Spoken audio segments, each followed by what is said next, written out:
U.S. President Donald Trump has commended China and Russia for their support on a USD-drafted resolution ramping up sanctions on North Korea, saying he appreciates their votes.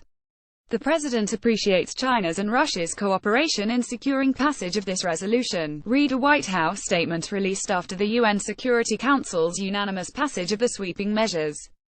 He will continue working with allies and partners to increase diplomatic and economic pressure on North Korea to end its threatening and destabilizing behavior. Watch UN imposes tough new sanctions on North Korea. Trump has been frustrated that China has not done more to rein in North Korea, and Washington has threatened to impose new sanctions on Chinese firms doing business with Pyongyang.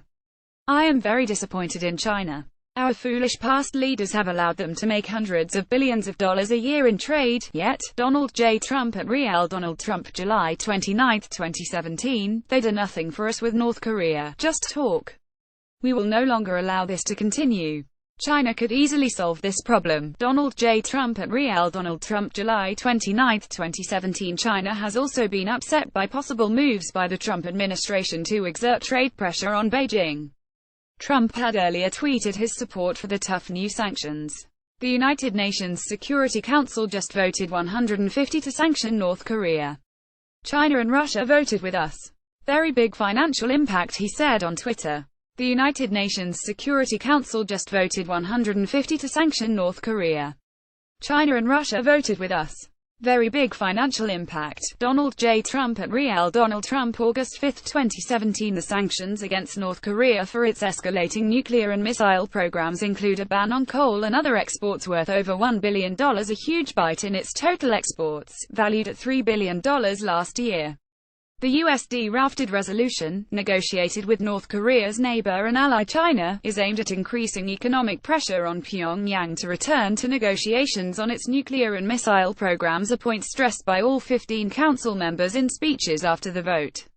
The Security Council has already imposed 6 rounds of sanctions that have failed to halt North Korea's drive to improve its ballistic missile and nuclear weapons capabilities. The resolution's adoption follows North Korea's first successful tests of intercontinental ballistic missiles capable of reaching the United States on July 3 and July 27. Speaking to reporters on the sidelines of the ASEAN foreign ministers' meeting in Manila on Sunday, China's top diplomat Wang Yi said China played a responsible and constructive role in the UN's decision to pass Resolution 2371. The comments came as U.S. Secretary of State Rex Tillerson was also the Philippines for the regional summit expected to focus heavily on concerns with North Korea. Tillerson has no plans to sit down with North Korean Foreign Minister Ri Yong-ho at the event. Tillerson's reluctance to sit down with his North Korean counterpart is despite his growing push for Pyongyang to return to the negotiating table with the U.S.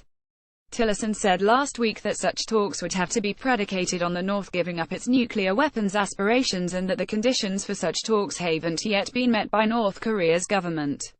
Agence France Presse, Associated Press, Reuters.